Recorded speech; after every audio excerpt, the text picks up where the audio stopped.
We've got the Children's Hospital, Hmm. which ran into billions of an overrun as well. I Hmm. didn't hear anybody say that it wasn't the right thing to do to bail them out. That's how things work. Like if we go down this road here, where do we stop? We've got people in Donegal and Mayo and other affected counties. There's 6 affected counties so far, and more yet to be discovered.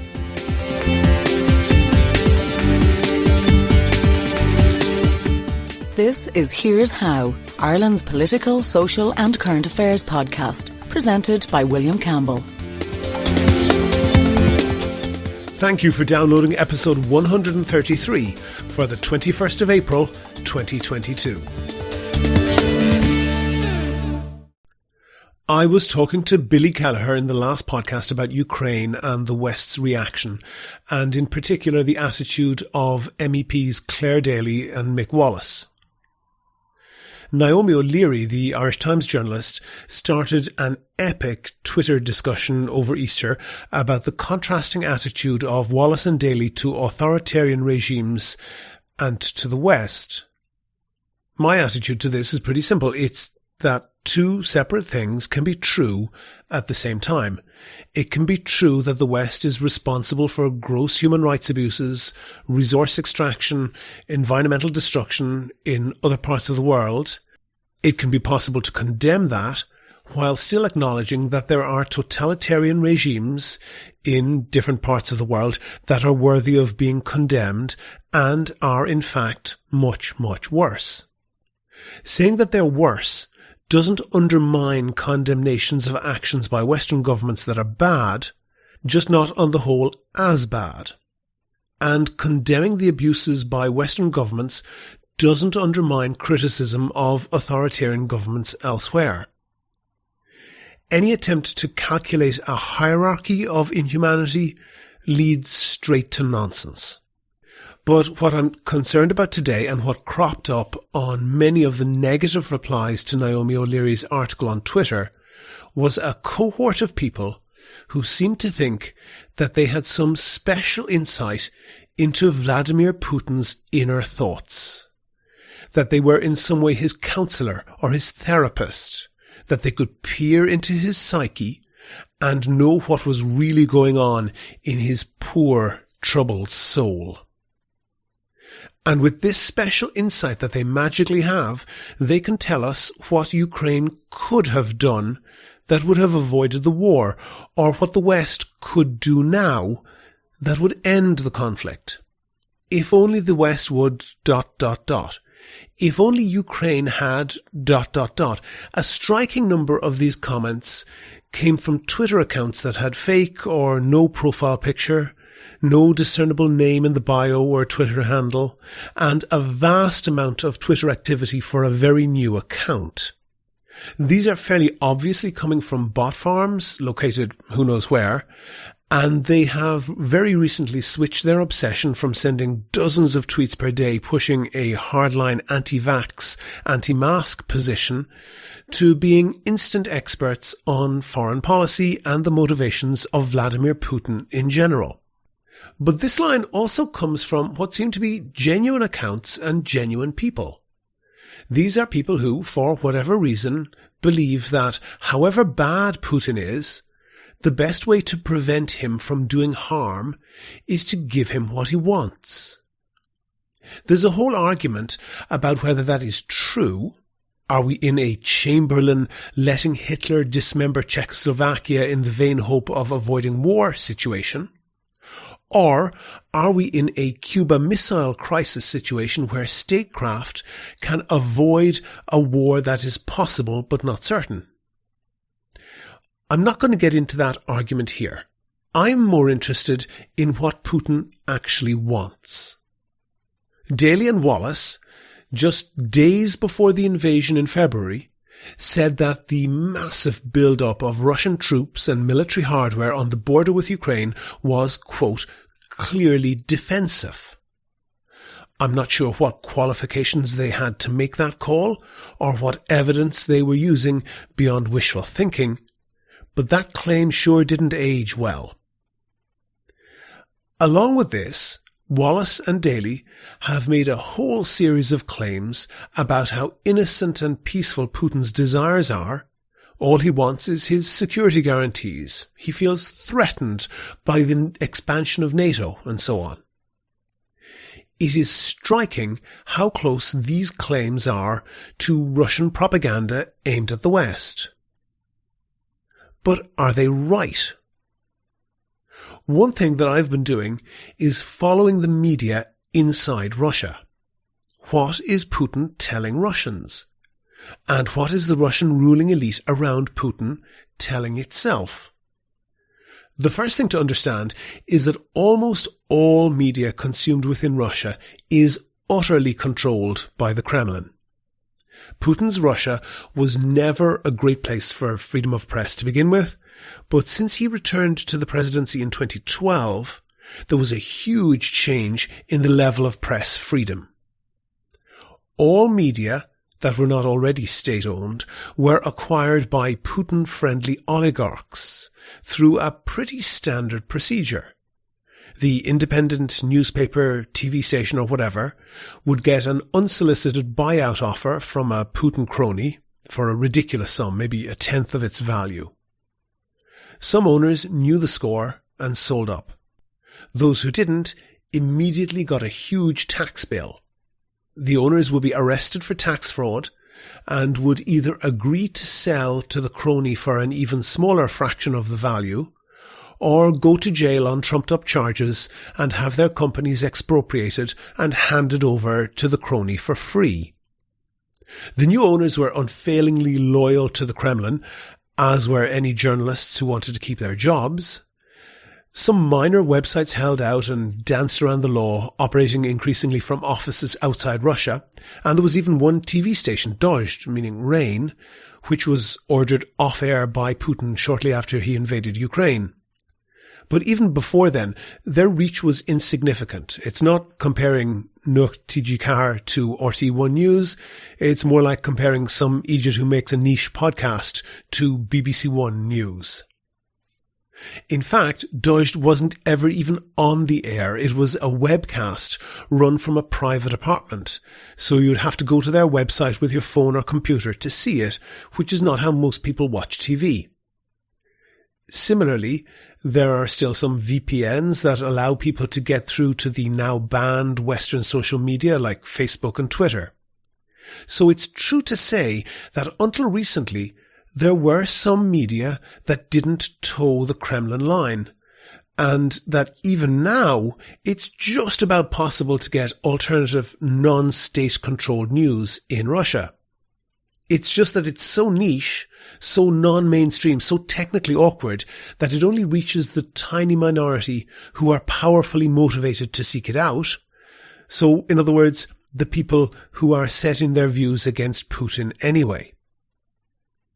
What I'm talking about here are the behemoths of Russian media. In Russia, that means the main half-dozen TV stations that are in every home, in every city and every village. The Kremlin doesn't just censor them. The Kremlin directs every political line that they take. It's not a case that their news and current affairs are presented by journalists grumpily omitting the news that Putin doesn't want broadcast. What's happening is that the editors and presenters are hardline Putin loyalists. Not a few of them are in the elite of a couple of hundred of billionaires who Putin has surrounded himself with, and whose wealth is believed to be, in fact, beneficially owned by Putin, despite being in their names, so they get a cut in return for helping him launder the many billions that he's stolen. So, at least the most senior of these commentators are not so much censored by Putin as a window into his thinking, or at least the portion of his thinking that he wants promoted to the wider Russian population. So, what is he thinking? Listener, this is terrifying. Most of his ideas come from a man called Alexander Dugin.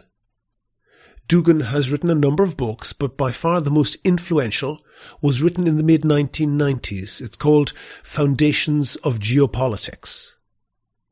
In the 1990s, Boris Yeltsin was the drunken post-communist president of a Russia that was humiliated by the loss of the Cold War, economic collapse, and a total failure to compete with the West in culture, technology, politics, and soft power.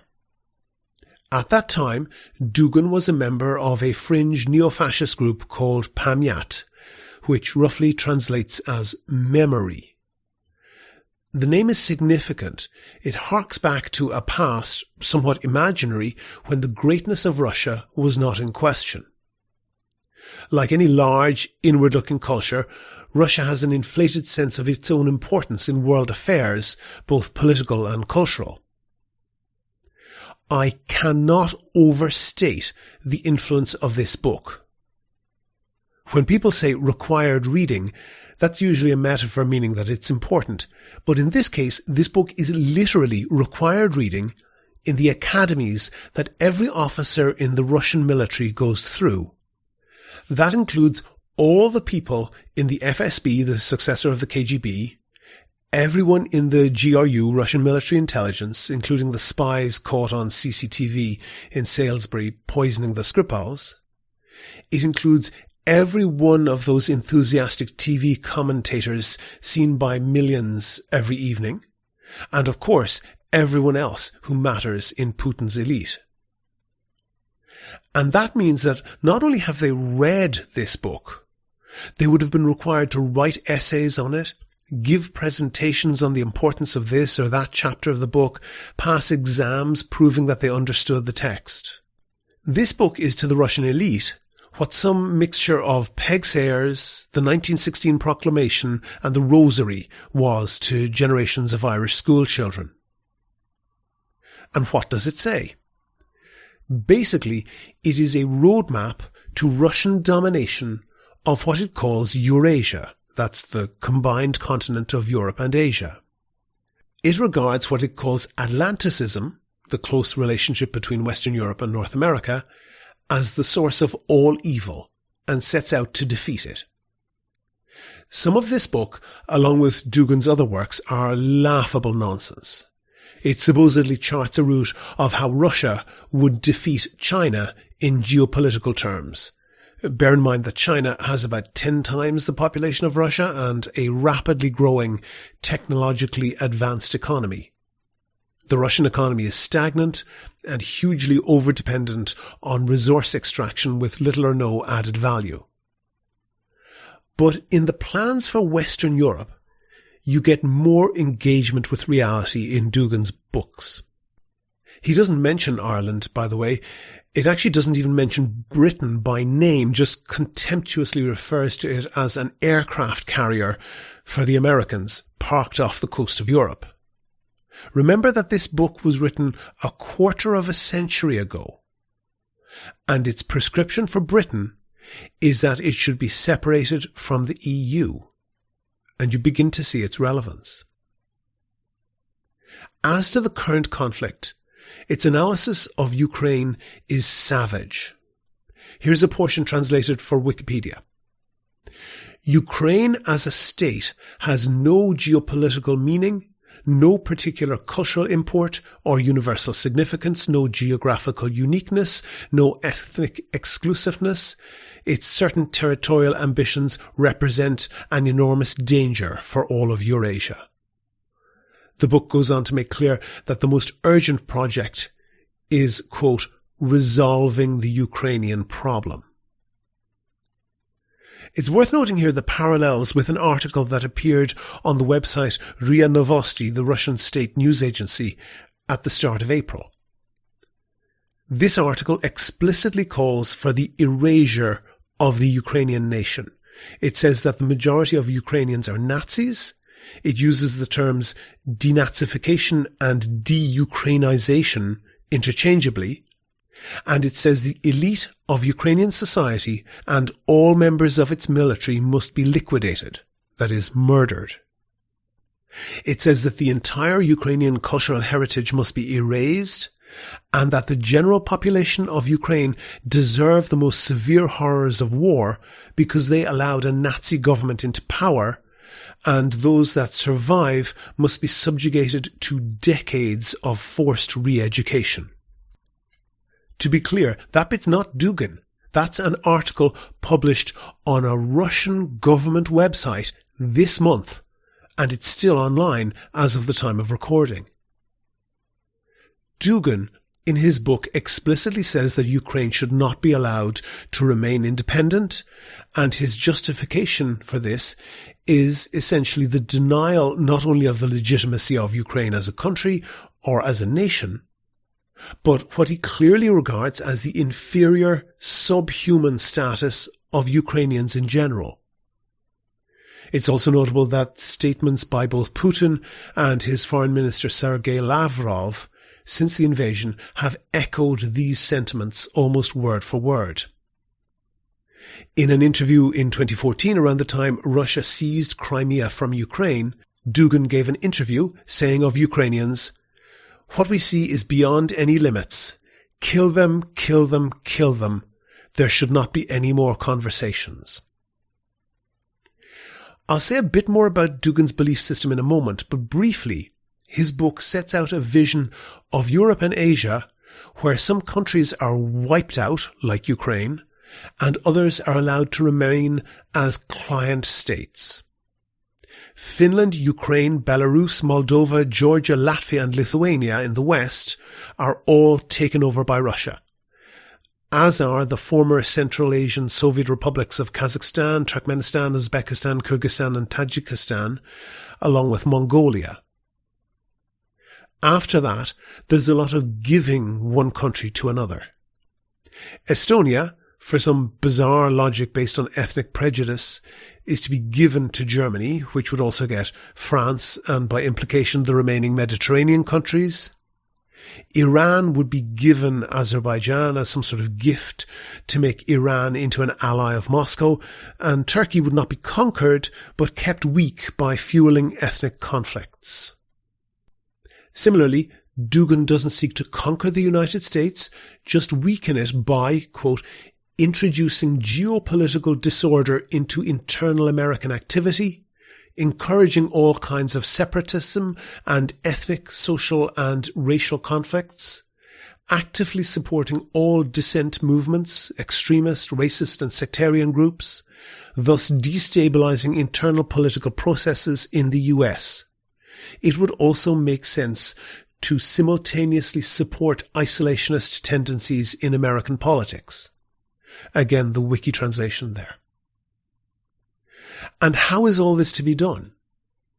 Dugin sees hot war as a last resort. His primary tool is subversion, destabilization, and spreading disinformation in the target countries.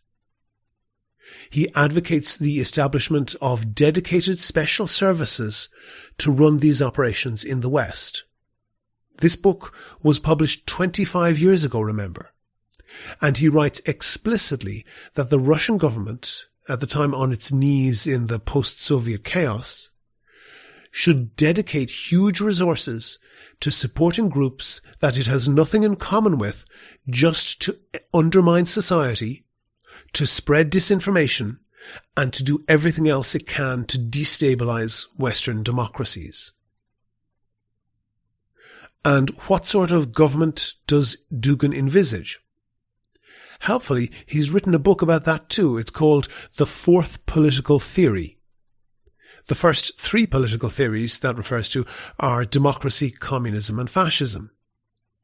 To understand why he calls his ideology the fourth theory, it helps to understand the enormous cultural and psychological role that fascism, the fight against it, the Second World War, what they still call the Great Patriotic War, have in Russia.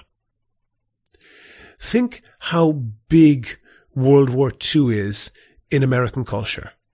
The role that Hitler and fascism play today as a bogeyman in political discourse, how Nazi Germany is used as a shorthand for almost anything negative. Then consider that the US lost about 500,000 men in combat in World War II. Then consider that the Soviet Union lost 26 million men in combat in World War II, along with uncountable civilians. However bad the label fascism is in Anglo-American culture, it's literally 50 times worse in Russian culture. That's why preposterously labeling the Jewish president of Ukraine, most of whose family were murdered in the Holocaust, as a Nazi is so important in Russian propaganda, regardless of the cost to their own credibility. Dugin's ideology advocates intensely chauvinistic and racist policies. It is contemptuous of democracy, of international law regarding the sovereignty of nations, and of any notion of human rights. He doesn't really have any coherent economic policy other than having a strongman leader of Russia and allowing that strongman to dole out economic goodies as he sees fit. He's okay with private enterprise, but not with free markets. Everything must be under control of the strong leader. There is only one reason why Dugin distinguishes his ideas from fascism, and that is the taboo nature of fascism in post-war Russian culture. It's an overused term, but Dugin's ideas are as fascist as the Nazis.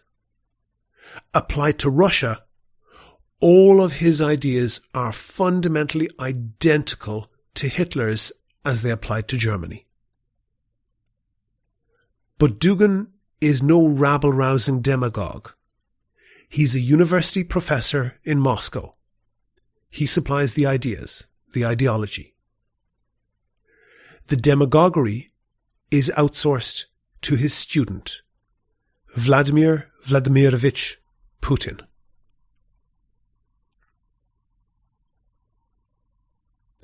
In a moment, we'll have that interview with Michael Doherty, PRO of the Micah Action Group. But first, I want to say thank you to all of my donors on Patreon. I really appreciate everyone who donates there. It's a web service that allows you to donate €1 or €2 per podcast or per month to keep us going, keep us on the air. And that helps us to devote more time to researching topics to talk about and finding interesting guests. If you think that you could do the same as those donors, there's details on the website and at the end of the show. Do you agree? Do you disagree? Here's How is Ireland's political, social and current affairs podcast. I'm possibly not the only person who heard of Formica before I heard of mica. Formica is a resin, a sort of plastic artificial material that's used to make floor coverings and kitchen tops. It was particularly popular in the 1970s, but its name comes from mica, a mineral found in lots of rocks. Formica was supposed to be a cheaper alternative that gave the same rock grain look but was cheaper. Its name comes literally from Formica instead of mica. Sort of, I can't believe it's not mica. But for some people, I think they would have preferred if it really wasn't mica, and I have one of them on the line now. Michael Doherty, you are the PRO of the Micah Action Group. Is that correct? That's correct, yeah. And why does your group exist? Well, our group exists because we have got thousands of crumbling homes in Donegal. We're in existence for about 10 years now. It started off when we noticed that our newly built homes had what looked like extensive settlement cracks, and then it got progressively worse over the early years to the point where we started to get concerned about it. We brought in then structural engineers. We paid for our own testing to be done, and lo and behold, we had something that we'd never heard of before, this mineral called mica. And in some cases in the west coast of Ireland, Mayo, for example, we also have the same issue, only it would be more predominantly pyrite. And since all of that in the last couple of years, we have learned that there's other deleterious materials over and above mica and pyrite with equally devastating effects, and perhaps more, the likes of pyrrhotite. And the effect is that it basically causes our concrete blocks to turn into what we would refer to as Weetabix blocks. You can physically catch these blocks with your hand, catch the corners of the blocks, and just pull a piece off and just rumble it about in your hand, and it'll drop onto the ground like gravel. And that's what's holding up our houses at the moment. Okay, and do I understand the physical process correctly, that this mineral clearly should not be in the blocks, but that it is absorbing water and therefore expanding and causing this crumbling? Is that what's happening?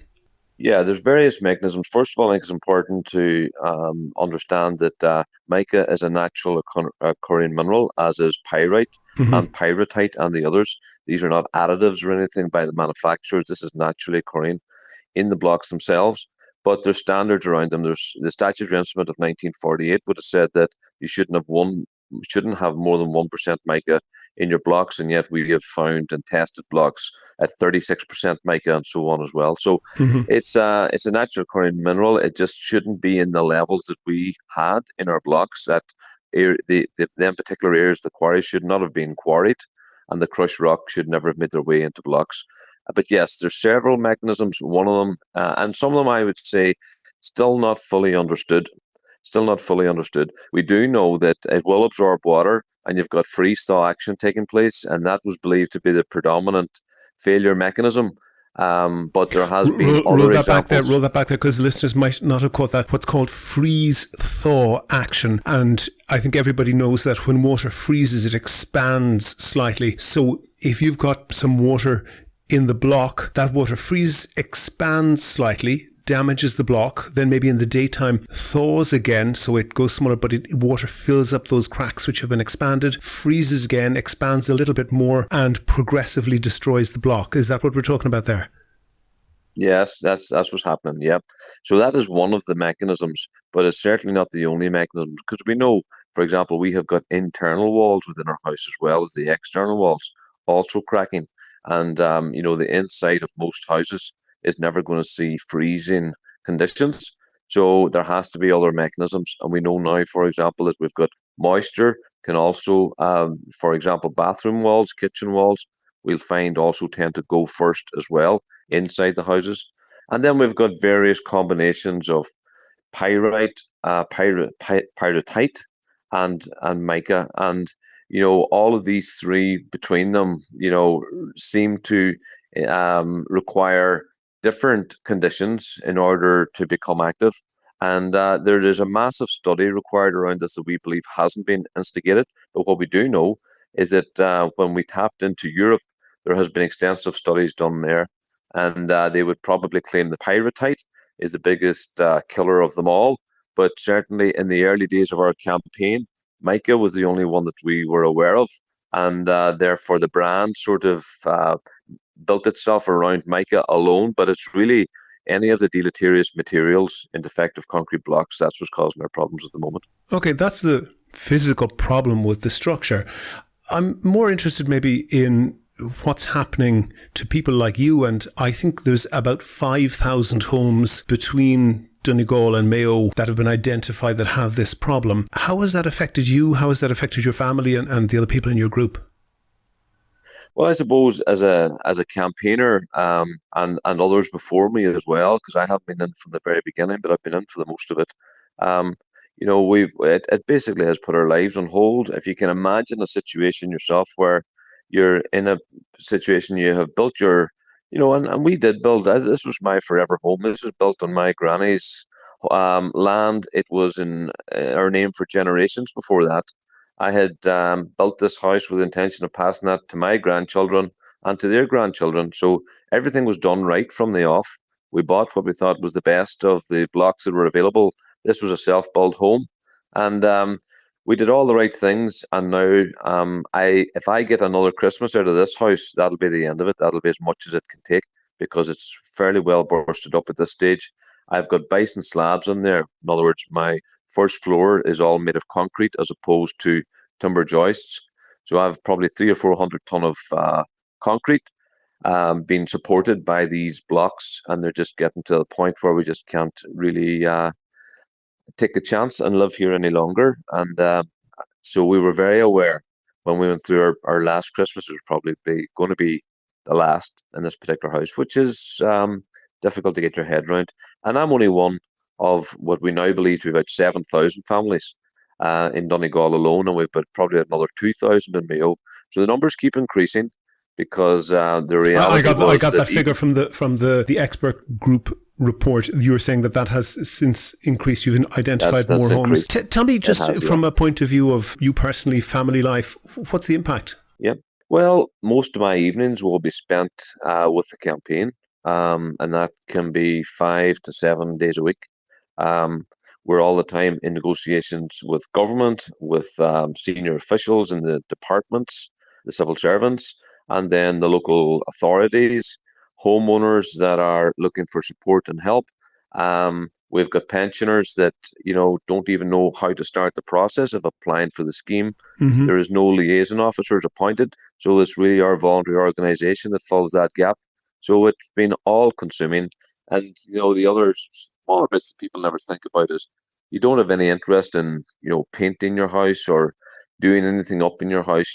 Our house has been in a sort of a Michael limbo for about 7 or 8 years now, Mm-hmm. because we kept thinking that next year maybe the scheme will be good enough and we can apply and afford to replace our home. It never really works out, and you just stretch everything onwards and onwards. And our kids are now at a stage where I have two will be coming out the other side of university next year. I have another one guy doing his leaving cert, another guy's a transition year, and they have known nothing really other than Micah over the last 7 years. You'd be embarrassed to bring people to your home, a home that you were extremely proud of when you built, and is there, and you thought it was there for generations. Like I said, it got to the point where you didn't even want to bring people around because it was almost felt like, an embarrassment. Yeah, and you mentioned there the scheme. What exactly is the scheme? What does it do, and who's paying for it?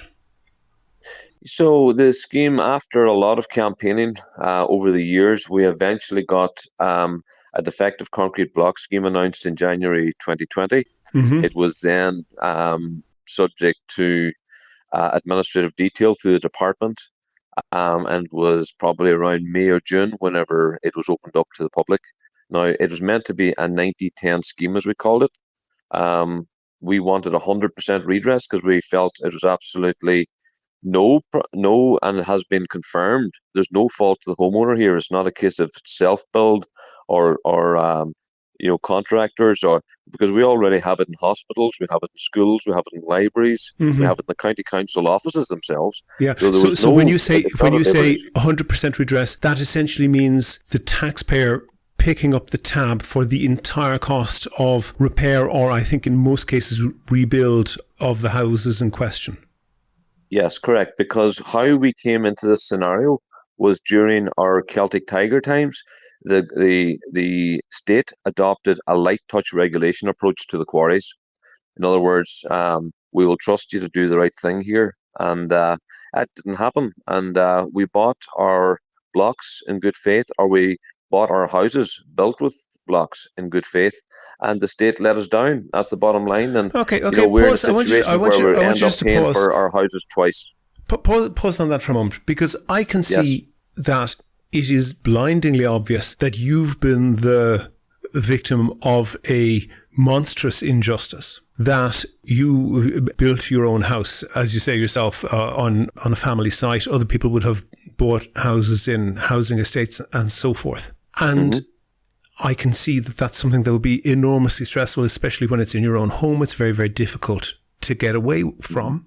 But I don't quite see how the taxpayer is on the hook for this, because people do lose money on various things, sometimes through foolishness, sometimes through no fault of their own. And I'm not sure why in every case taxpayers aren't picking up the tab, or why that, why should that happen in one case and not another? I would have thought, just from the description, that what you're talking about is civil liability, that you should hopefully have someone to sue, although a lot of people who've been the victim of an injustice through defective products or whatever end up not having anyone to sue. But explain to me the moral reason why the taxpayer should pick up the tab. Well, we have already explored everything else and exhausted everything else. We first of all went after the quarries in question. There's one quarry responsible for about 90% of it. There was no support for that whatsoever. We were actually told they didn't have an insurance that would allow us to claim off them. We looked at home bond. But roll back. At the banks. Did you sue? No. Well, who was going to take on the monster that we had? Because a homeowner that was already going to have to try to replace their home, whereas now we don't have class action.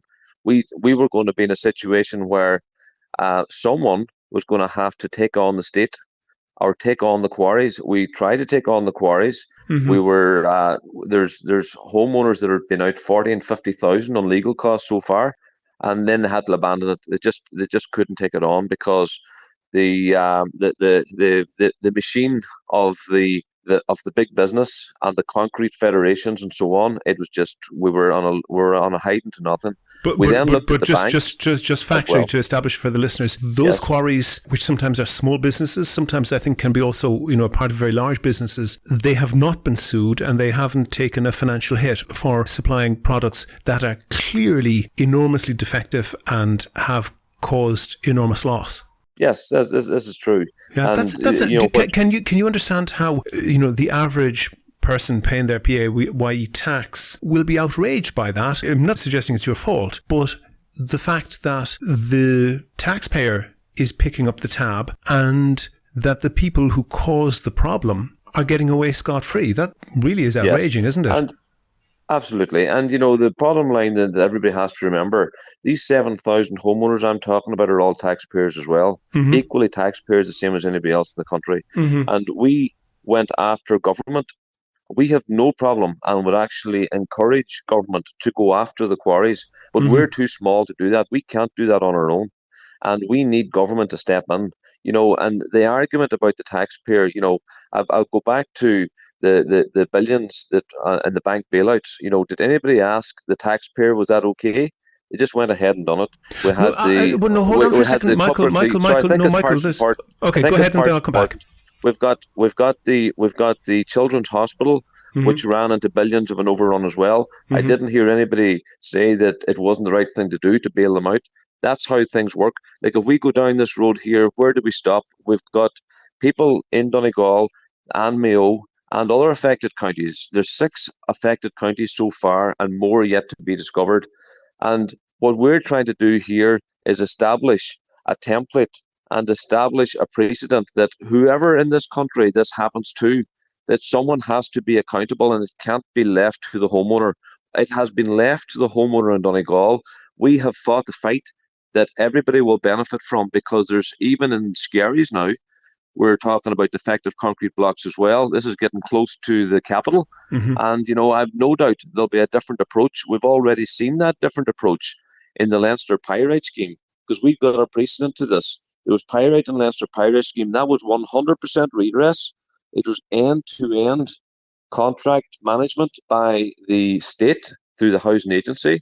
And why would it be any different for homeowners because we're in rural Ireland, stuck up in Donegal or on the Western Seaboard? The precedent is already in place and it needs to be followed through. And this discriminatory approach that we've got exactly the same problem. It's just pyrite as opposed to mica. And you've got a completely different approach adopted by government. We just are not prepared to accept that. Oh, okay. One thing that I want to say is that I think you have a very strong case for one particular reason, because in 1993, up to 1993, we had an organisation, a state body called the Institute for Industrial Research and Standards. And what they did was they went around and testing various different products that were being produced, including concrete blocks, and they made the decision as to whether the product came up to scratch or not. Pádraig Flynn, who was, let's say, best known for taking bribes from people not entirely unassociated with the building industry, as a minister, he abolished that institute, and I think you averted to it earlier. He moved to what was called light touch regulation, which is often a euphemism for no regulation at all. But I do want to look at the moral question on this. And parallel to that, we had, for example, deregulation of financial markets, particularly allowing maybe smaller people to buy shares, whereas previously that was very much a practice that was done by a small number of people who were very well educated in terms of financial planning. People then who were perhaps less expert were able to buy in, and people bought, for example, AIB shares, Anglo-Irish Bank shares as well. They lost everything. They were cleaned out. There were people who lost their houses because they had lost investments there. There were people who lost essentially their pensions and so forth, and nobody bailed them out. And actually, I think that's correct, because we do need to have an element of moral hazard here, whereby people who choose to make a decision in a marketplace must live with the results of that decision. I presume, Michael, you're not saying that every time I lose a fiver by backing the wrong horse in a race that the government should step in and give me the fiver back. But where would you draw the line there if you're saying that not 90% but 100% of the cost of rebuilding every one of those homes must be borne by the taxpayer? Yeah, well, for starters, there was nobody backing horses here. You would have said safest houses. No, I use that. No, but there was people who put their whole pension pot in what they were told were safest houses, AIB shares, and lost everything. Yeah, that's okay. And was there guarantees? We had guarantees that we understood was in place in terms of consumer protection when we would buy a product. The reality was you have more of a guarantee buying a toaster than you have building a house. There is no one regulating this. We highlighted in 2014 to government that there was a massive problem looming here, and we weren't taken on. They ignored us. And most of the cost that this was going to now be borne by the taxpayer would have been avoided if they had listened to us at the time. So they didn't listen to us. They continued to enjoy the high taxes and VAT receipts they were getting from the construction industry using defective blocks from quarries. And, despite being told, they continued to do so. We had no option. We had no recourse. That we had to go back to government and say, right, okay, so you have continued to allow these quarries to operate. We're not big enough to take on the quarries, but we are demanding you as a state do something about it. And that was the case we fought. And we ended up being vindicated in that approach, in the fact that there was a scheme announced. Our problem with the scheme was that they then messed about with the terms and conditions, and something that was workable, potentially, was made not workable. And we were still going to be out, in most cases, about €100,000 on average. And, I would say anybody listening to this, it's fine to take the approach that says, why would the taxpayer pay? But imagine you're in a situation where you've done nothing wrong. I have never had one day's dole money in my life. My wife has never had a day's dole money in her life. Our 4 kids were through university, paid for not by the state or through grants, but by us, our savings after we've paid all our taxes. And the one thing that you thought you had was your home. And I'm in a situation at 55 years of age where I'll probably have to go out now, and instead of looking forward to retiring in the next 5 or 6 or 7 years, I'm now going to have to look to see where I can find €100,000 to put along with a government grant to replace the house that I've already paid for. I had 2 years left on my mortgage. So that's fine. I understand people sitting back with a cup of tea listening to that. But imagine it was you. Imagine you're sitting there and you've got a letter through the door that says your test results come back and your house must be demolished. And you look into it and you find out that you're going to have to find up to €100,000 to put along with this so-called grant to replace what you're already living in. What's the quantum? Michael, what's the quantum? You said about 7,000 houses. What is the total cost? Do all of them have to be entirely rebuilt? And what's the average cost? What amount of money can I multiply by 7,000 to just work out what's the total loss here?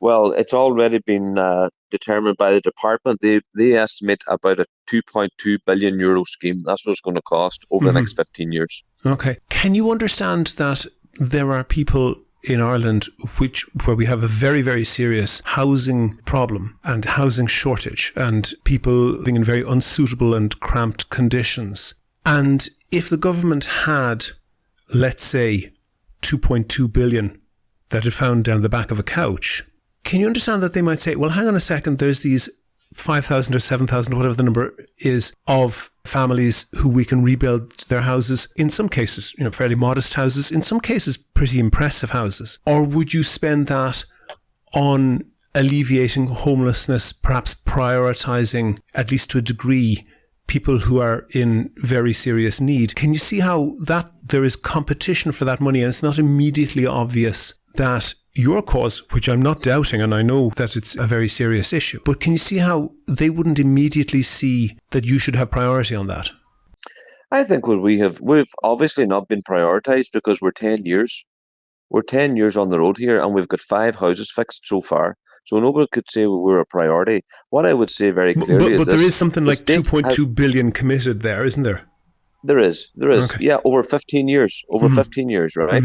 So, let's just strip this back a little bit. We have no beef with anybody that has a housing crisis out there of a different nature to what we have here.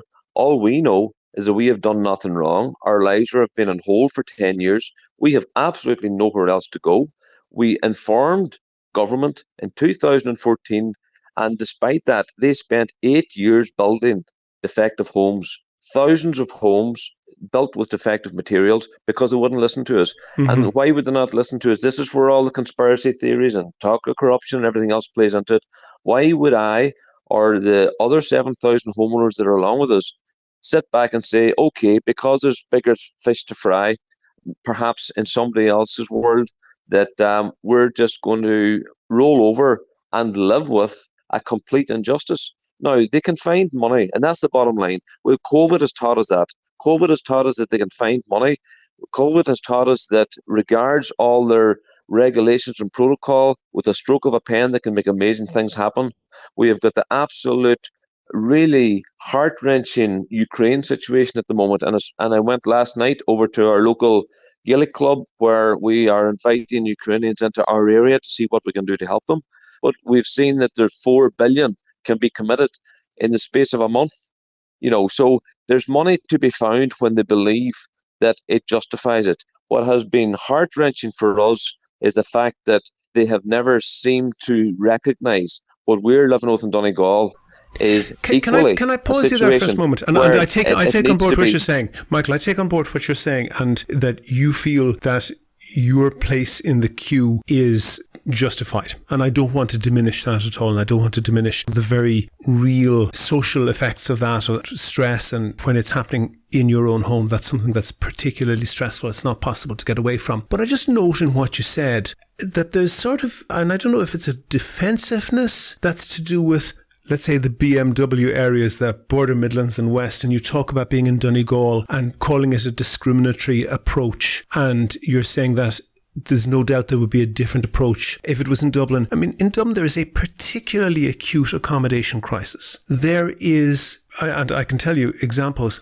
of people living with children in bed and breakfast accommodation where they have to be out of the house for the whole of the day, which on school days is one thing, but on non-school days is another, where you have children trying to do homework all the way up through their junior cert and leaving cert. I watch the news as well. Yeah, yes. Okay. And what I really just want to ask you about is, and we've discussed, David McWilliams did the calculations of huge amounts of transfers of wealth, which are typically from Dublin area to the periphery, to the other counties in the country. It is notable that there is a particular set of problems that crop up in the BMW areas, and Donegal, maybe being the most remote from Dublin, has it, that these problems are to do with non-compliance and essentially lawlessness at some level. And you've been a victim of it very clearly, of this these substandard blocks being done. And if you look at other statistics such as road deaths or whatever, there's enormous variation across the country. Is there something about, and I don't want to particularly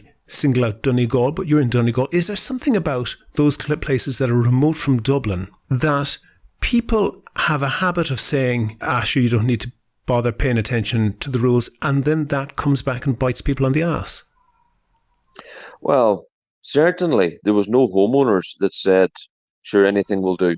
We bought blocks in good faith. That's the bottom line. Or we bought our houses in good faith, just as people in Dublin and the rest of the country bought blocks and houses in good faith. There was no shortcuts taken here. None Sure. whatsoever. I appreciate that. I In appreciate Donegal, that. anything will do. It wasn't a case of that in the slightest. But the quarry What we owners had were saying here that, weren't was they? Yeah, but that there were regulations that were meant to be enforced that weren't enforced. That's the bottom line. The consumer was not protected the way the consumer ought to have been protected. The state were responsible for that, and the state need to set that right. And they But then the go people like chase whoever they want to chase the person who afterwards. is number one responsible for this is P. Flynn, who abolished that Institute for Industrial Research and Standards, which would have caught this and nipped it in the bud and meant that this problem would not have happened. He was the archetype of the BMW type politician who says, Yerisha, don't be bothering to what those people up above in Dublin are saying. And he used that with a nod and a wink, which did well for him electorally. And then you use that essentially against the people who elected him. He was a Mayo politician. And I'm just wondering about that particular effect, that this type of populist politician who can use that anti-Dublin feeling, which you have expressed in what you're saying there, can actually use that against his own electorate and enrich himself along the line.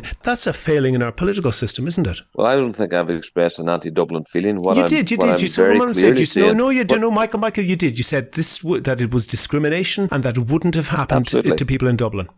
Yeah, that's not anti-Dublin. Let's be very clear. The people in Dublin were absolutely within their rights to get 100% redress for defective products that were used to build their home. Mm-hmm. My problem is that we're being treated with less than that. They were absolutely right. I have no beef with what happened in Dublin. My beef is that the fact that the same rules and resolutions are not being applied outside of Dublin when it comes to Donegal. Mm-hmm. That's where my problem lies. I have no problem with the Dublin people or what was done to them because they had an injustice and that injustice was put right. That was the right thing to do. You've expressed that, Michael. You've expressed that very clearly, and I take note of that. The listeners will have heard that very clearly. But address my point that there is a political cuteness that exploits anti-Dublin feeling in some areas of the country, and the Healy-Rays perhaps are the archetypes of this these days, that essentially then goes on to exploit that anti-Dublin populism in order to harm the interests of people like you and the people you represent. I don't know. To be honest, it's not my bag. I'm an ordinary homeowner. I'm campaigning on behalf of ordinary homeowners that have been affected by that. Once we get into the intricacies of cuteness in terms of politicians and what they're doing and their that's not what I'm about. It's not what I'm here to be interviewed about. I want to be talking about the simple fact that we have got, through no fault of our own, homes crumbling down around us, and we still have not got a scheme that's fit for purpose, that 10 years later, we have got our lives on hold. That's our problem. We have got pensioners here in their 70s, in their 80s, that are now spent the last 10 years wondering where they're going to live next because they don't see how they've no earning potential because they're on state pensions, and yet these people are left with a shortfall, and it leaves them that they just cannot avail of anything that the government's offering. That's what I want to talk about. That's what the problem is here. This is not about Dublin versus anywhere else. This is simply a case of a humanitarian crisis that's happening in Donegal, again, through no fault of our own, and we're just not getting the resolutions that's required. We had the Taoiseach up last weekend. We were strongly encouraged by that for the first time, but he needs to follow through on it. We're now in a stage where we're going to have legislation passing through very shortly on this so-called enhanced scheme, and it needs to deliver 100% redress for these innocent homeowners that need a pathway forward. That's it for me. Michael, I can appreciate that is something that is enormously difficult for families who are living with that problem, and it's literally visible inside their house as they try to go to sleep every night. I very much appreciate you talking to me, Michael Doherty of the Micah Action Group in Donegal. Thank you. Do you agree? Do you disagree? Here's How is Ireland's political, social and current affairs podcast. Go to the website for sources and references from the show. And while you're there, you can like the show on Facebook, follow the show on Twitter @Here's How Podcast, and follow the Micah Action Group @Micah Action Group. And get in touch with me if you can suggest a guest or a topic for the next show. And thanks again to all of the patrons on Patreon. Their donations allow me to devote time to research and finding interesting guests. And if you could do the same as them and donate €1 or €2 per podcast or per month, please do go to patreon.com/here'show. That link is on the website, and also there you can find out how to subscribe to the podcast for free on your computer, on your phone, or by email. All of that information is at www.here'show.ie. The Here's How podcast is produced and presented by me, William Campbell. The assistant producer is Kevin Wolf. Thank you for listening.